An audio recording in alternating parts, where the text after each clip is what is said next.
No one panicked at first. The assignment sounded simple enough. Build a functional weapon using only naturally occurring materials. No electronics, no off-world tools. You have one planetary rotation. The cadets assembled at the base of the simulated Wilderness Dome, a full class of 37 from 18 different systems, every one of them part of the Interstellar Tactical Academy's elite survival track. They were taught to hack systems, deploy antimatter charges, disable mech suits with sonic scramblers, but none of that mattered today. Today, the simulated planet Zone 9, they called it, offered no fusion cores, no field kits, no charging stations. Just air, soil, trees, rocks, wind, and time. The instructor stood tall above them all, as Varelians always did. 8 feet of armored sinew and cybernetic limbs, encased in matte black exo-steel. The academy called him Instructor Var. Most cadets called him Sir, and hoped he wouldn't call on them. His 4 primary eyes scanned the field while 2 smaller optical ports fed live diagnostics into the academy's central system. "This is not a trick," Var said, his voice modulated through a scratchy throat module that sounded like torn paper. "You will receive no outside support. This is a survival simulation. You are to build a weapon using only local, organic, and naturally sourced materials. Your test begins now. You have one planetary rotation." The moment he finished speaking, half the class ran. Some tore into the brush. Others began immediately breaking apart old-growth stalks and fallen limbs. One Trinari cadet used the flat edge of her footpads to shape stones into hammers. A pair of CERN brothers began braiding fibrous moss into thick cables, arguing over tensile limits with rapid staccato clicks. Some creatures flailed in the undergrowth like they were fighting it. There was motion everywhere except one spot. Jack had not moved. Hands in his pockets, legs slightly bent like he was about to start a jog he never intended to finish. His gaze rested on the curve of a tree limb, no thicker than his forearm, darkened by resin and age. The way he looked at it was strange, not greedy, not analytical, like he already knew it, and was just confirming something quietly in his head. "Is the human broken?" asked the Trinari, her gill frills fluttering as she stared. "No, he's calculating an explosive yield," a Scurv said. "They do that. Humans love explosions." But Jack didn't gather fuel. He walked in a slow arc through the clearing, stopping to examine bark with 2 fingers, tug on hanging vines, and dig his fingers into the dirt to feel the base of roots. When he found the branch he had been watching earlier, he crouched low, placed both hands around it, and twisted gently to test its give. The curve was good. Too much resistance, and it would snap under tension. Too little, and it wouldn't store enough force. It flexed back, with promise. He dragged the branch toward a shaded boulder and sat cross-legged in the dust. From his belt pouch, he drew the edge of something dull and flat, a broken triangular shard of an old ship panel, corners filed to a rough blade by hours of dragging across coarse stone. He began to whittle. By midday, the clearing smelled like sap and alien sweat. Several cadets had sustained minor injuries, bruises, sprained digits, a nasty abrasion from a snapped stone sling. Medical drones floated nearby, but unless it was life-threatening, treatment was withheld. This was part of the test. Jack's hands had gone red from the work. Not just from the bark and the pulling, but from one particularly nasty gash across the meat of his palm, a punishment for gripping the glassy edge of a fractured lens too hard while shaping it into a point. He'd rinsed it with stream water, wrapped it with a strip of bark, and kept going. The bow was taking form. While other cadets constructed net traps, swinging clubs, bone-studded mallets, and one overly ambitious vine hurler that collapsed under its own weight, Jack's project remained a mystery. He had carved the belly of the bow into a subtle curve, sanded the notches where the string would seat, and spent over an hour braiding fiber from a plant whose tensile memory he had tested earlier by simply snapping it and watching how the strands curled. A few passed by and scoffed. "Your tool is too thin," said a Mern cadet with crystalline joints and translucent skin. "It will not withstand torsion." "It's not a tool," Jack muttered, tying the first loop of his bowstring. "It's a weapon." "You're using bark fibers," another said, staring in disbelief. "How can something like that generate killing force?" Jack didn't look up. "Ask a deer." That got him a strange look, the kind of look you give someone who just mentioned a myth you weren't sure was real. The fletching came next. Jack sliced broad, ridged leaves from the high canopies wide enough to catch airflow, rigid enough to keep a stable spin. He cut them into near uniform triangles and bound them to the back of a shaved wooden shaft with overlapping vine thread. His arrowhead was the most brutal part, a rough shard of impact glass he'd found near a crash site outside the test zone. Irregular, jagged, but sharp enough to slice a tendon on touch. He embedded it into the arrow's tip, reinforced it with a split notch, and bound the shaft tight. The thing wasn't pretty. It didn't need to be. By the time the sun simulation reached its false sunset, Instructor Var returned. His armor gleamed under the low light, and from his shoulder, a compartment opened. Something slithered out. Something fast. The drone. It was matte gray, sleek as a diving falcon, with micro-thrusters on its wings and a reinforced front casing shaped like a predatory beak. It hovered 10 feet up, scanning the cadets below. Its optic array pulsed once, twice, then zipped into the air. "You will each have one attempt," Var said. "Demonstrate your weapon's effectiveness against a moving, evasive target. Scoring is based on impact, damage, and accuracy." One by one, cadets stepped forward. The first hurled a stone bolter, which splashed harmlessly into the grass. Another fired a spring-loaded vine trap that missed the drone by 3 meters. A third lobbed a spiked net that unfolded too slowly. One clubbed the air as the drone passed, earning a puff of mockery from its rear thruster. Nothing stuck. A dozen tries in, not a scratch. The drone was fast. It moved like a shadow cast by wind, zigzagging, diving, juking hard right before darting up in a vertical climb. Its targeting system was ruthless, its agility optimized to mimic a hostile predator. Jack waited.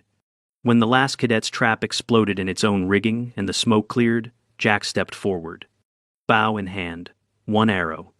He walked slowly to the center of the field and glanced up, reading the wind with a raised hand, like he was feeling it breathe. He planted his feet shoulder-width apart, drew the bowstring with a fluid, practiced motion. His shoulders didn't shake, his elbow aligned with the arrow's shaft. The drone noticed. It dipped, spun, began a circling pattern, erratic, predatory, fast. Jack inhaled. He didn't aim like the others. He tracked. When the drone crossed just above the horizon, mid-flight on a rising turn, Jack released. The arrow hissed through the air, silent, fast, terrifying in its simplicity. It hit. Not just anywhere, dead center, right through the drone's main optic. The casing sparked, and the machine spasmed mid-air, flailing like a broken insect. It lost altitude and crashed hard into the grass. Sparks fizzed. Smoke coiled into the air. No one spoke. Even Instructor Var took half a second longer than normal before stepping forward. "That," he said slowly, "was not expected." Jack exhaled and lowered the bow. He looked tired now, sweat-drenched, dirt-streaked, hands still raw under the bark wrap. But he didn't grin. He didn't even speak. Behind him, the other cadet stared, not just at the ruined drone, but at the bow, at the arrow. At the fact that something made of sticks, leaves, and a sliver of broken glass had done what none of their clever mechanics or brute force could. Instructor Var walked over to the fallen drone, retrieved the shattered remains of the arrow from the optic socket, and turned it in his fingers. "Thousands of years of practice?" he asked. Jack shrugged. "Something like that." And the field went quiet. No one was dismissed right away. The drone still smoked in the grass, its internal fans wheezing against a cracked housing. Its optical lens, where Jack's arrow had buried itself, remained a black crater edged with fused glass. The remains of the arrow lay on the ground nearby, splintered shaft, frayed fletching, and a still glinting point. Instructor Var turned slowly, his broad silhouette casting a long shadow across the field. His head swiveled slightly as he took in the group. If Virelians had facial expressions, no one could read them, but the silence said enough. "Report to Dome C for debrief," Var said, voice flatter than usual. Then he bent down and picked up the arrow. Jack lingered last. He looked at the spot where the drone had crashed. The bow remained in his hand, loose now, like it was no longer a weapon but something simpler, like a memory of what it used to be. He followed the others off the field, rolling his shoulder. He could already feel the tendon near his elbow tightening from overdraw. Inside Dome C, the atmosphere was always cool and dry, a contrast to the damp wilderness simulation outside. The cadets filed into the debrief chamber, tiered seats, central stage, one ceiling projector, and took their spots. Murmurs buzzed between rows. Words like lucky shot, primitive, and fluke floated in the air, but fewer than Jack expected. A Trinari cadet sat to his right. No whisper this time, just a long sideways glance before she muttered, "You pulled the optic core." Jack nodded slightly, was aiming for it. A click of disbelief. "That's not possible with a wooden stick." "Apparently it is," said the CERN brother from 2 rows up. Var entered. He didn't pace. He didn't project the drone footage onto the screen or diagram hits and misses like he usually did after an exercise. Instead, he stepped up onto the central stage, held up Jack's arrow remains, and addressed the room. 17 species, 37 cadets, 37 weapons, 1 drone. Of all recorded impacts, only 1 strike disabled the target. The arrow twisted slowly in Var's cybernetic hand. This was not luck. The projectile maintained stability in flight, reached lethal velocity, and exploited a known but difficult-to-hit weakness in the drone's sensor design. The force transferred was sufficient to breach armor and trigger critical systems failure. He paused, scanning the room. No electronics, no propulsion, no guidance system. A beat passed. Who here knows what a bow is? One hand raised. An Asari cadet, an elastic launch tool, ancient design found on lower tech settlements. I've seen simulations. It is not simulated, Var said. It is human history. All eyes turned toward Jack. He didn't react. Not really, just listened, his fingers drumming once on the side of his leg. His hand ached now. The cut was stiff, and the bark wrap was starting to come loose. He didn't touch it. Not yet. The briefing continued. Human cultures on Earth developed these weapons over thousands of years. Not for sport, for necessity. They learned not only to make them, but to refine them across climates, materials, and circumstances. This, Var lifted the arrow again, was made in less than 1 rotation using no modern instruments. A murmur rippled through the room. Jack could feel it: uncertainty. Not hostility, not really, just a shift. The kind that happened when you realize something you dismissed might be worth revisiting. Var finally looked at Jack. "Explain it." The room quieted. Jack didn't stand. He didn't raise his voice. He just spoke, tired but clear. You take something that bends without breaking. That's your bow. Then you take something strong enough to hold tension. That's your string. When you draw the string back, the limbs of the bow store energy as potential force. Let go, and it releases that energy through the arrow. He paused, flexed his hand unconsciously. The arrow carries that force. It spins thanks to the fletching. The point, if sharp enough, concentrates impact into a small surface area. Enough force, enough precision, and it breaks through armor. Var tilted his head. And the materials? Jack shrugged. Wood, vine, leaf, glass. You injured yourself, Var noted. Jack nodded. Cut my hand shaping the arrowhead. Happens. You did not report for medical. Wasn't life-threatening, just kept pressure on it. At that, the room shifted again. A few cadets glanced at his hand. The bark wrap was dark now, sap and blood congealing into a stiff patch over the palm. The cut had stopped bleeding, but it clearly wasn't minor. Jack flexed his fingers, and the motion made him wince slightly. You should get that properly cleaned, said the Trinari beside him, her voice lower now. Not a command, a suggestion. Jack gave a quiet nod. Var, still holding the ruined arrow, stepped back and pressed a panel. A display rose from the stage, a new entry in the Academy's tactical database. It showed a 3D scan of the arrow, a simulation of the bow mechanics, and a note under classification. Weapon type, primitive projectile. Material classification, organic. Risk assessment, elevated in low-tech environments. Recommendation, reevaluate human threat profiles in survival contexts. The cadets stared at it. Not because it was flashy, it wasn't, but because it was permanent. An addition to the record. Something future classes would see. And it had come from one of them. Var didn't congratulate Jack. He didn't need to. You're dismissed. The cadets filtered out slowly. Some approached Jack with nods. One asked to see the bow again. A CERN brother asked, "Can you show me how to bind fletching?" He seemed surprised at himself for asking. Jack didn't stay long. He needed a med station. He made his way toward the field exit, passing through a side corridor that led to the Academy's outpost clinic. Inside, the sterile air smelled like antiseptic and aloe. A medical assistant drone hovered down with a soft whir. It blinked once, scanned his hand, and emitted a short tone. Wound depth. Subdermal laceration. Foreign material detected. Plant fiber. Trace glass. Infection risk. Moderate. Treatment required. Immediate. He sat down, wincing as he peeled the bark wrap away.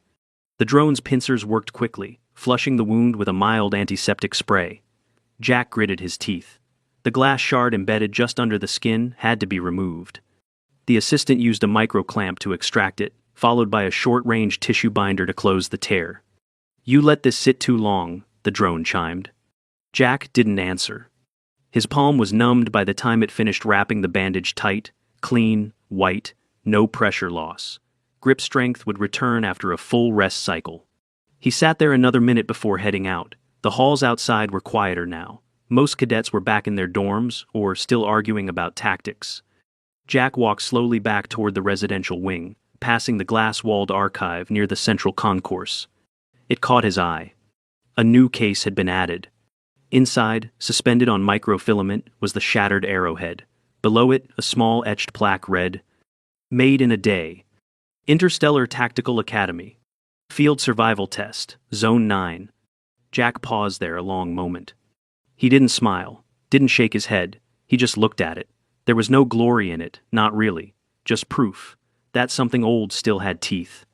As he turned to leave, he noticed a cadet standing nearby. Young, probably first year, wide eyes, staring at the case. "Did you make that?" the cadet asked. Jack hesitated, then nodded. "Yeah." "How?" "There's no targeting system." Jack thought about it. "Sometimes," he said, "you don't need a system, just patience, and the right materials." He walked away, hand still wrapped, shoulder aching, bow tucked under his arm like a walking stick. Behind him, the drone's remains still smoked on the field. The drone's destruction hadn't been part of the official curriculum, but it quickly became part of the unofficial one. Over the next few days, Jack found it impossible to walk more than 10 meters without someone calling out, "Human, explain again how it spins," or "What was the draw weight on that thing?" Or, most often, "Can you show me how to make one?" He didn't mind, not really. But he wasn't interested in becoming a tour exhibit either. He kept his answers short and direct. When asked, he would lift the bow he'd made now sealed with a thin layer of tree resin and drying slowly in his quarters and explain how each curve mattered. That if the wood had been even a little stiffer, it would have snapped on the draw. If the fiber had stretched unevenly, the arrow would have spiraled off course.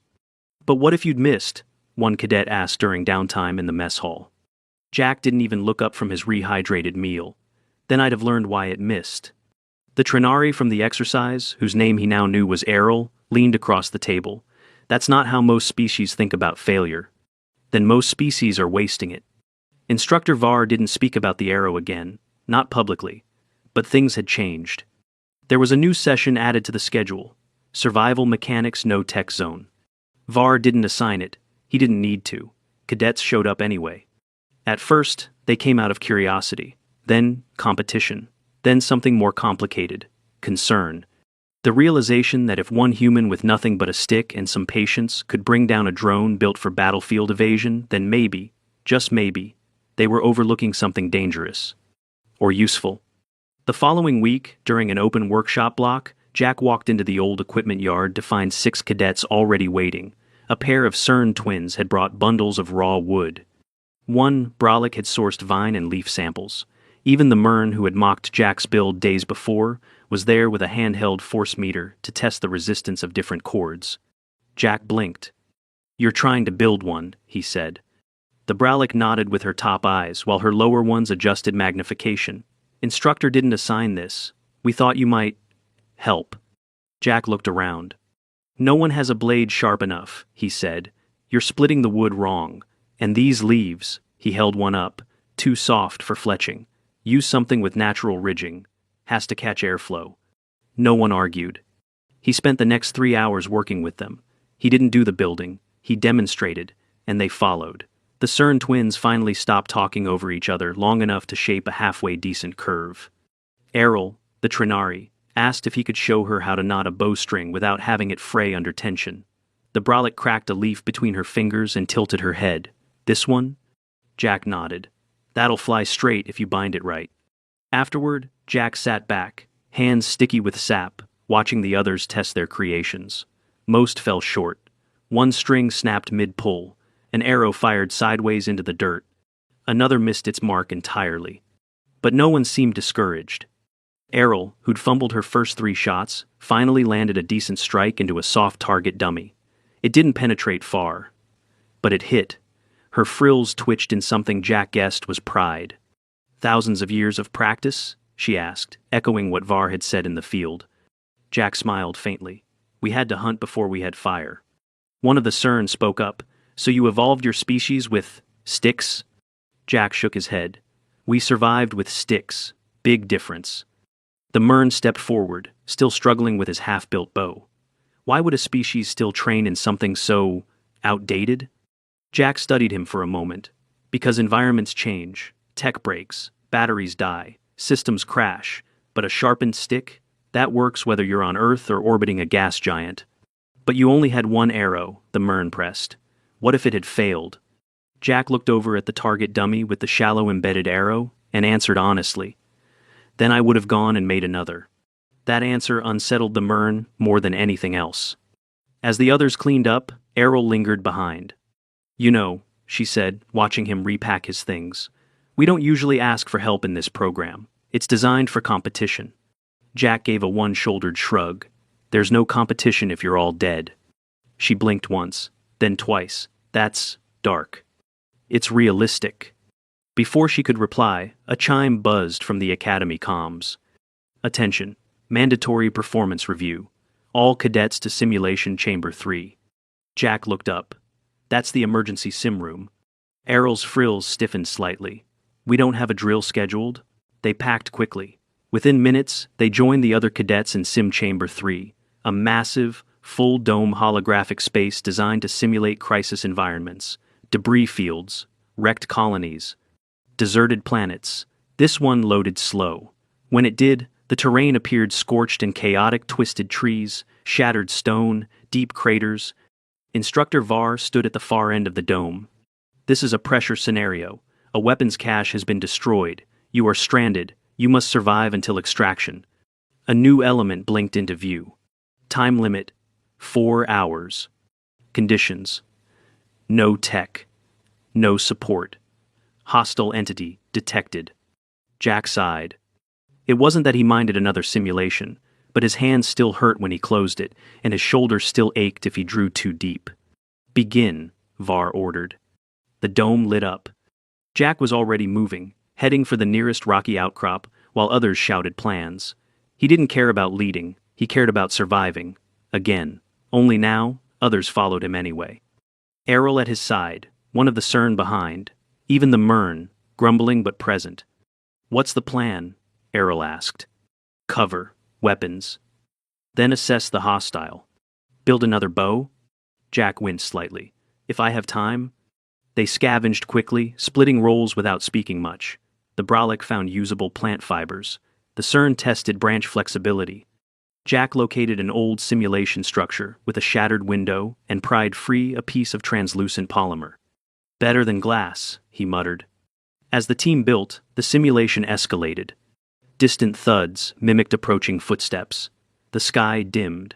Audio cues suggested a massive entity closing in. 10 minutes, Jack warned. We get one shot at this. He built the bow again, faster this time, less refined, more function over form. The string frayed once, but Errol reinforced it. The arrow was short but sharp polymer tip tied down with overlapping vine cord. When the enemy appeared, it wasn't subtle.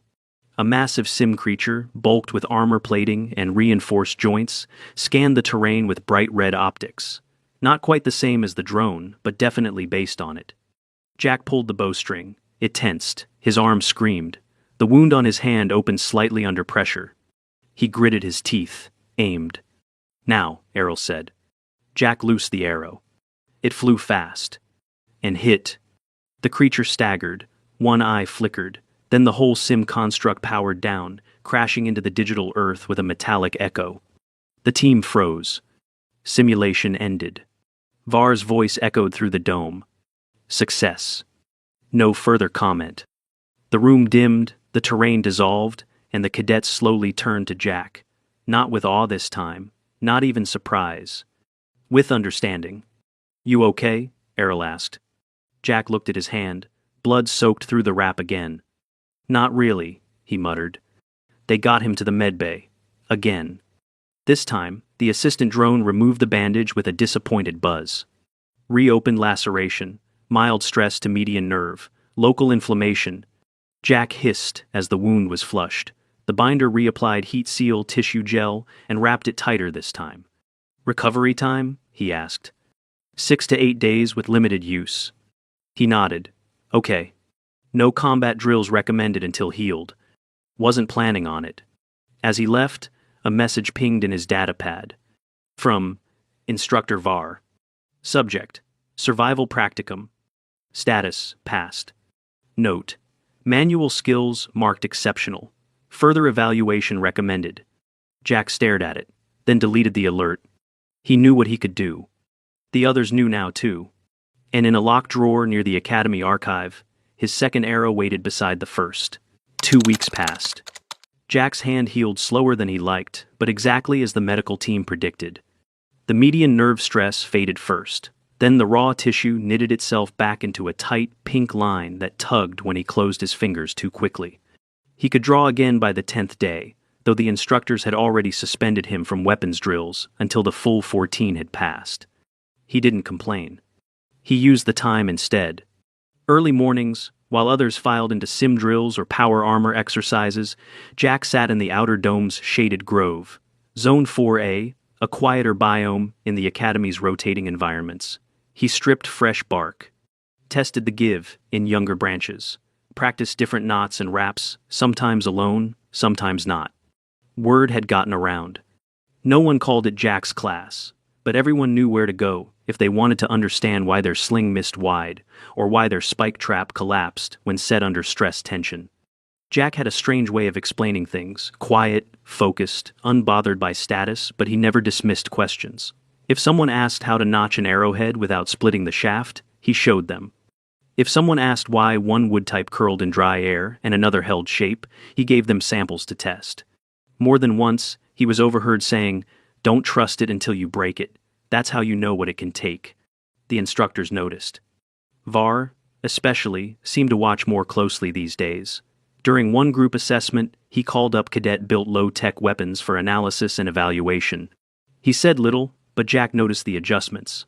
The instructor asked about torque, elasticity, stress loads, questions none of the cadets would have considered weeks earlier.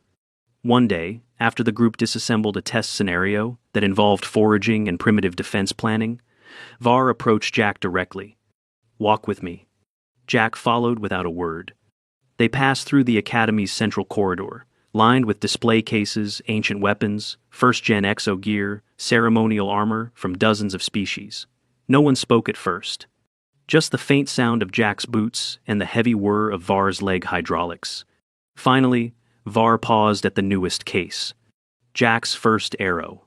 Still blackened at the shaft, still glass-pointed and leaf-fletched. It sat on a narrow mount under pale lighting, next to a short data panel. Var studied it for a moment, then gestured toward it with a quiet flex of his cybernetic wrist. "This is what I used to underestimate." Jack tilted his head. "What changed?" "You," Var said simply. Jack waited. Var didn't look away from the case. "When I fought on Satek 9, our dropship was shot down. My sidearm shorted on impact. I had no power tools, no rations, and no link to command. I used the blade from a ration pack to defend myself for 9 hours until evac. That was 2 decades ago." Jack frowned. "They don't teach that in your file." "They don't teach most of what matters," Var said. A beat of silence. "I submitted a recommendation," Var continued, "that primitive weapons become a formal component of the survival and tactical adaptation module, not for historical interest, for function." Jack turned to him. "Because of the arrow?" "Because of the mind that made the arrow," Var corrected. "Because you evaluated the materials, calculated the stress response, compensated for wind trajectory, and committed to a single shot under moving threat conditions without digital assistance. That is not instinct. That is discipline. Jack didn't answer. He didn't need to. They stood there another few seconds before Var moved again, pacing slowly down the hallway. I also submitted your name, he said. Jack blinked. For what? Cadet Instructional Adjunct. Pending graduation. Jack stopped. You want me to teach? You already are, Var said, and kept walking. Jack didn't move, just watched the tall figure disappear into the next corridor, leaving only the faint smell of synthetic oil and the low hum of power regulators behind. Later that day, Jack found himself back in Zone 4A. It wasn't for class. It wasn't for building. He just sat on a high root overlooking a bend in the artificial stream and closed his eyes. Not meditating, just breathing. He felt the shape of the bow beside him, the third one now, thinner and more refined than the last. He hadn't fired it yet. He didn't need to. It was the act of building it that mattered. The wind shifted. He didn't open his eyes. Why do you never use the same wood twice? Asked a familiar voice. Errol again. She sat cross-legged nearby, another cadet beside her, someone new. Jack cracked one eye open. Because if I only trust one kind of wood, I'll break when it's gone. Errol smiled slightly. You've been thinking about teaching. Not really. She tilted her head. You should. Some of us are listening now. Jack looked down at the bow in his lap. His fingers still bore faint scarring where the first arrow had split his hand. The skin was smoother now, stronger. I'm not the expert, he said. You're the one who figured it out, she said. That's enough. A few days later, he was called into the Academy archive chamber. This wasn't common. The archives weren't just storage, they were record, policy, precedent. Every entry logged there became part of the official tactical history. Changes were rare, additions even rarer. Inside, a tall console waited with a glowing interface. Var was present, along with 3 staffers from the Academy Council. One asked him to review the new entry. He did. It wasn't long. Entry Addendum. Tactical Adaptation Log. Subject: Human Cadet. Field Weapon Demonstration. Test Scenario: Zone 9, Survival Simulation. Result: Single-shot disablement of Class 3 evasive drone using handcrafted bow and arrow. No electronic aid. Materials: rootwood, limb, bark, fiber, string, canopy leaves, fletching, scavenged, impact glass, tip. Note: demonstrates exceptional resource evaluation, physics application, and threat neutralization in low-tech conditions. Recommendation: do not underestimate improvised tools in survival scenarios. Filed under Manual Weaponry, Emergency Survival, Human Tactical Profiles. Label: Made in a Day. Jack tapped the pad. It's accurate. The staffers nodded. As he turned to leave, Var said one final thing. We do not archive novelty, Jack. We archive threat. Jack paused, then gave a short nod. Back in his quarters, he stored the third bow on a wall mount. He hadn't planned to keep any of them, but this one felt different. Not because of its construction, but because of what came next. He opened his assignment queue. At the top was a new listing. Course Beta 223, Primitive Systems and Survival. Instructor, Cadet Adjunct Jack. Session 1, Fundamentals of Manual Weaponry. Approved. Jack stared at it for a long time. He exhaled once, slow, then smiled. And somewhere across the academy behind glass, under light, surrounded by decades of war trophies and relics, an arrow still sat, split from impact, but whole in memory. Made in a day. Feared for a lifetime.